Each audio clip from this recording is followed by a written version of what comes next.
Each day, you choose to wake up. When you wake up, very likely, more than not, you will choose to follow a routine. Very likely, you will spend your morning exactly how you spent your morning the day before, and the day before, and the day before, and the day before, and the day before. Because it is habitual. You are not consciously living each moment. You are not presently aware as you are practicing these routines. You're on autopilot. So maybe you get up, you brush your teeth, you wash your face, you make your cup of coffee, and you're half asleep while you're doing it all. It's not because you haven't fully woken up for the day. It's because you're living on autopilot. You're not fully conscious. You're not fully aware. You're not fully present. You're not ingrained in the present. You've lived this exact moment hundreds, thousands of times before. And so there's a part of your brain that shuts off because it already knows what to do.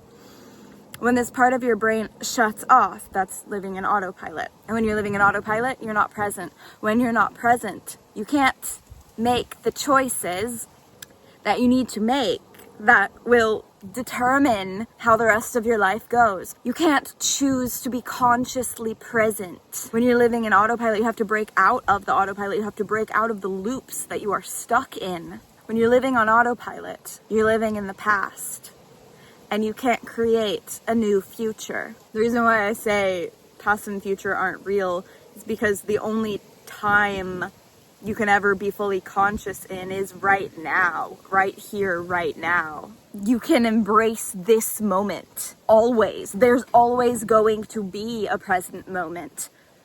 So it's not like, oh no, I just missed the present moment. What do I do? It's over. No, it's never going to be over.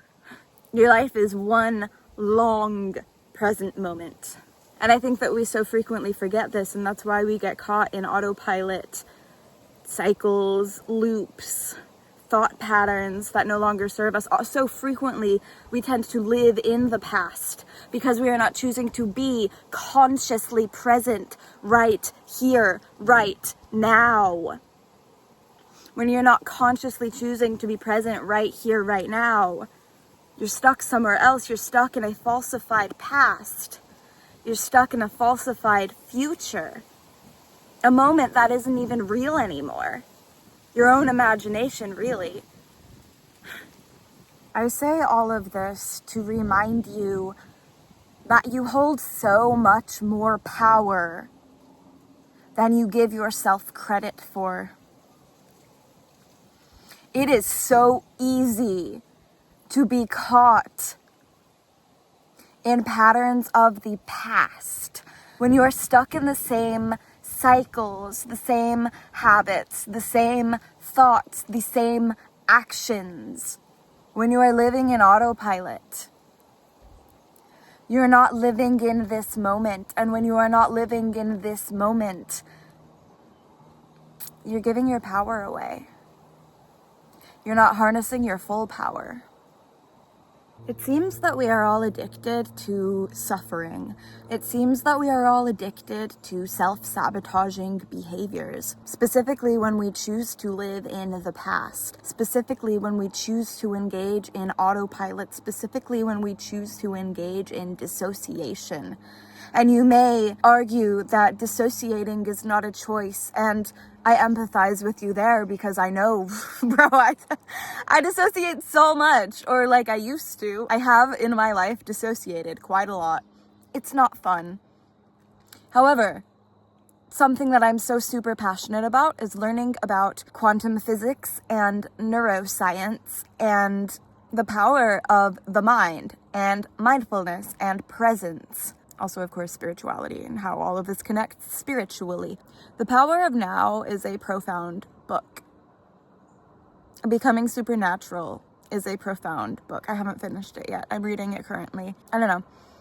I've been looking back on some of my past videos. Not looking back. I scheduled all of my...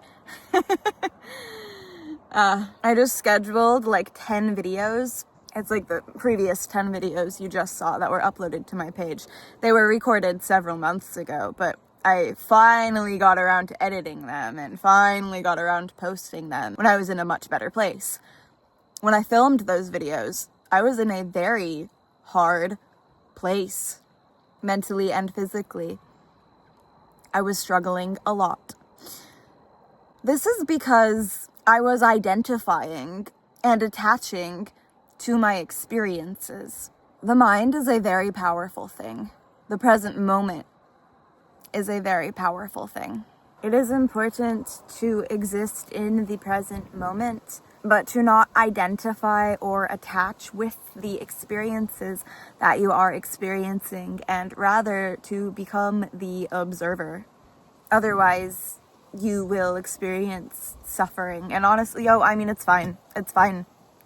I think suffering is a part of life. I think suffering is a part of our human experience. So I'm not saying don't be present because then you'll suffer and suffering is bad. That's not what I'm saying. I think it's important to accept every moment as it is. To be the observer, to observe them and not cling on to them. To enjoy the experience of observing them, but not attach to the experience as it is happening to you. Rather, let it happen through you. And then I think that is how you let the divine work through you. This is how you let God work through you, the God within, how you start to connect to the God within. Because you realize that you are so much more than just your human self. You realize you are so much more than just your humanness. You realize that you are so much more than just your mind. You realize you are so much more than just your body. You are presence. And you are awareness. You are aware of presence. You are observing the presence. You are the observer. You are presence. You are awareness. You are an observer. You are consciousness. You're so much more than just your human self.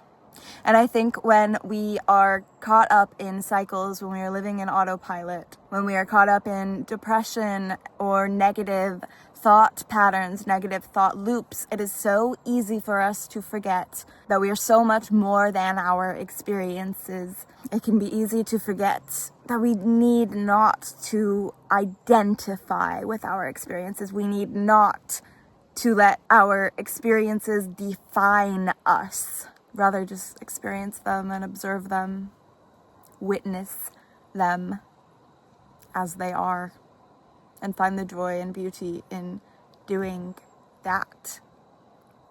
I have overcomplicated so much of my life, what it means to be present, to live in the present moment. I thought that in order to be fully present, it meant fully tapping into your body. Honestly, I think it's different depending on who you ask. I think it's different depending on what your practice is. I think there are so many different ways to be present, to exist presently, to exist in the present moment. But I guess what I'm talking about in this video is being the observer and witnessing, and not attaching, not identifying, rather living in a flow state, letting the moments flow through you with acceptance. As they flow, you are able to let go, rather than clinging and attaching and identifying, because identity is ego.